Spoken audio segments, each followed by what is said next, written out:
অন্য নারীকে বুকে জড়িয়ে আমার কাছে আসা? কত নিখুঁত অভিনয় করছো তুমি। তারপর মেয়েটিকে চুমু দিয়ে চলে আসে। বিয়ের 8 বছর পর জানতে পারলাম আমার শাড়ি পরনারীতে আসক্ত। সে রাতটা ছিল আমার বিবাহ বার্ষিকীর রাত। সে বাহির থেকে এসে ফ্রেশ হওয়ার জন্য ওয়াশরুমে ছিল, আর আমি খাবার গরম করে টেবিলে সাজিয়ে রেখে তাকে সালাম করার জন্য অপেক্ষা করছিলাম। কারণ প্রতি বিবাহ বার্ষিকীতে তার পায়ে হাত দিয়ে সালাম করি সেই 8টা বছর ধরে। রাত আনুমানিক 12:30। আমি বসে আছি। এ সময় হঠাৎ তার ফোনে রিং বেজে উঠল। দেখলাম আননোন নাম্বার। পিক করলাম না। আননোন নাম্বার দেখে রেখে দিতে যাব এমন সময় মেসেঞ্জারে টুং করে শব্দ হলো। সচরাচর আমি তার মেসেঞ্জার চেক করি না, কিন্তু সেই সময় ফোনটা যেহেতু হাতেই ধরা ছিল, মেসেজটা দেখার লোভ সামলাতে পারলাম না। যা দেখলাম তাতে আমার মাথায় আকাশ ভেঙে পড়ল। আমার স্বামী 7 বছর ধরে একটা মেয়ের সাথে প্রেমের সম্পর্কে জড়িত। সেখানে সব লেখা আছে। তারা কবে কোথায় দেখা করেছে, তার দেওয়া গেঞ্জি পরে আজ তার সাথে দেখা করে এসেছে, সবটাই লেখা আছে। আমি কিছু না ভেবে মোবাইল দেখে বিছানা থেকে উঠে ডাইনিং টেবিলের দিকে চলে যাই। সে ওয়াশরুম থেকে বের হলে তাকে খেতে দিলাম। আমিও এখনো খাইনি। সে নিজের মতো করে খেয়ে নিচ্ছে। আমি কি বলবো না বলবো বুঝতে পারছিলাম না। সে খাচ্ছে, আর আমি তাকে বললাম, তোমাকে কিছু বলতে চাই। সত্যি সত্যি উত্তর দেবে, কোনো কিছু অস্বীকার করবে না, কারণ আমি সবকিছু জানি। সে বলল, বলো, কোনো মেয়ের সাথে কি তোমার সম্পর্ক আছে? আমি তখন কেবল আল্লাহকে ডাকছিলাম যেন বলে সব মিথ্যা, কারণ তার মুখ থেকে এটা আমি সহ্য করতে পারবো না। হ্যাঁ আছে, তবে আজকের পর থেকে আর থাকবে না। আশ্চর্য হয়ে গেলাম, কিরকম অবলীলায় সে স্বীকার করে নিল। আমার পায়ের তলার মাটি সরে গেল। কোনো মতে জিজ্ঞাসা করলাম, আজ থেকে ঠিক 7 বছর আগে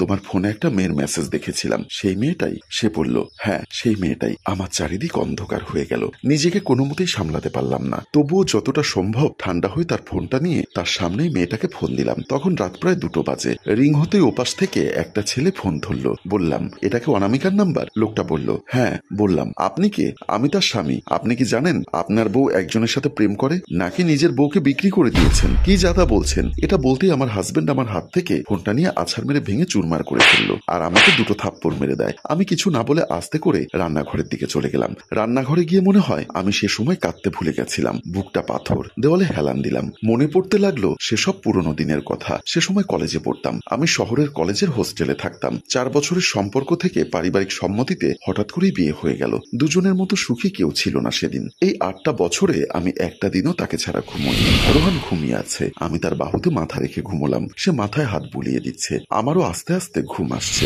তার হাতটা ছিল আমার বালিশ। তার বুকে মাথা না রাখলে কিছুতেই ঘুমটা আসতো না। সে রাত করে বাসায় ফিরত। আমি তার জন্য বসে থাকতাম। সে আসলে একসাথে খেতাম। আমি আর কিছুই ভাবতে পারলাম না। মৃত্যুর পথ বেছে নিলাম। তাই আমি চোখ মুছে বের হয়ে গেলাম। রেডি হয়ে আমি মেয়েটির খবর নিতে যাই হসপিটালে, কারণ এই হসপিটালের নামটাই প্রোফাইলে দেওয়া ছিল। আমার কাজিন এলাকার ডাক্তার। সে আমার দিকে চেয়ে আছে অবাক হয়ে। কাজিনকে আমি সবটা খুলে বলি। সবটা শুনে ইসলাম বলল, তুই কোনো টেনশন করিস না, তোর কাছে ওই মেয়েটির কোনো ছবি আছে? আমি মোবাইল থেকে ছবি বের করে দেখালাম। সে ছবিটা দেখেই থতমত খেয়ে বলল, এ মেয়ে তো বড়ই ডেঞ্জারাস। মেয়েটি একজন মাদক ব্যবসায়ী। সে আগে এই ক্লিনিকের আয়া ছিল। তার দুষ্কর্ম দেখে কর্তৃপক্ষ বের করে দেয়। রোহান এমন একটা মেয়ের সাথে এত বছর কি করে সংসার করছে? আমি ইসলামের কথা শুনে হতবাক হয়ে গেলাম। যে স্বামীর প্রতি অগাধ বিশ্বাস আর ভালোবাসা ছিল বলে কোনোদিন এসব বিশ্বাস করিনি। যাই হোক, বাস্তব নির্মম সত্যটা আজ আমার সামনে। যেটা ভয় পেলাম সেটাই হলো। এসব কিছু এখনো চলছে। তাই আর না, এবার আমার কিছু করতেই হবে। নিজেকে সরিয়ে নিলে হয়তো সব ঠিক হয়ে যাবে। চোখ মুছে দরজা বন্ধ করে দিতে চলে গেলাম। দরজা বন্ধ করে এসে একটা ওড়না নিয়ে ফ্যানের সাথে ওড়না পেঁচাচ্ছিলাম। তখনই দরজা ভেঙে আমার হাজবেন্ড আমার গলা থেকে পেঁচানো ওড়না খুলেই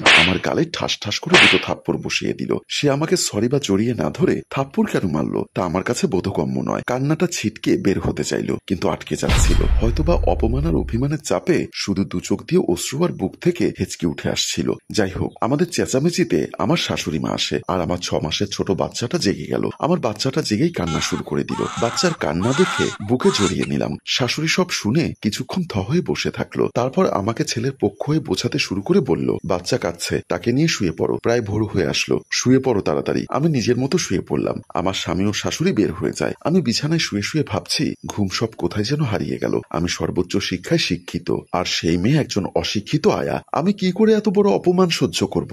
আমি বাচ্চাকে ঘুম পাড়িয়ে উঠে বের হয়ে গেলাম। রোহান সোফায় বসে আছে। আমি পাশে বসে তাকে জিজ্ঞাসা করতে লাগলাম, সেই মেয়ের সাথে তোমার কতদূর সম্পর্ক? কি করেছো তার সাথে? কতবার তাকে ফোন করতে? তাকে কি কি গিফট করেছো? কোথায় কোথায় দেখা করেছো? কোন কোন রেস্টুরেন্টে দেখা করেছো? কোন পার্কে বসেছো? তাকে কতবার ভালোবাসি বলেছো? বলো আমাকে। সে আমার প্রতি বিরক্ত হতে লাগলো আস্তে আস্তে। সে উঠে চলে গেল। সে ডাইনিং টেবিলে গিয়ে পানি খাচ্ছে। আমি সেখানে গিয়ে বললাম, আমি ওই মেয়ের সাথে কথা বলতে চাই। আমি ওই মেয়ের কাছে যেতে চাই। সে বলল, ওই মেয়ের কাছে গেলে তোমাকে সতীনের সংসার করতে হবে। তা শুনে আমার পৃথিবীটা অন্ধকার হয়ে গেল। আমি চেঁচিয়ে উঠতেই রোহান বাড়ি থেকে বের হয়ে গেল। তখনই আমার শাশুড়ি এসে আমাকে বলল, তোমার প্রতিদিনের নাটক আর ভালো লাগে না। তোমার জন্য আমার ছেলে বাসা থেকে বেরিয়ে গেল। যাও, যেখান থেকে পারো আমার ছেলেকে ফিরিয়ে নিয়ে এসো। রাত এখন 1টা বাজে। কোনো খবর আছে তোমার? পরদিন আমার ছোট ননদ তার জামাই বাড়িতে আসে। তারা সোফায় বসা, আমি দাঁড়িয়ে আছি পাশে। আমার ছোট ননদ সবার সামনে আমাকে বলল, ছেলেরা 10 জনের সাথে প্রেম করলে কিছু হয় না, কিন্তু মেয়ে মানুষ স্বামীর সাথে ঝগড়া করলে তাকে বলে বেশ্যা। আমি প্রতিদিন নামাজ পড়ি, অথচ আমার ননদ আমাকে বানিয়ে দিল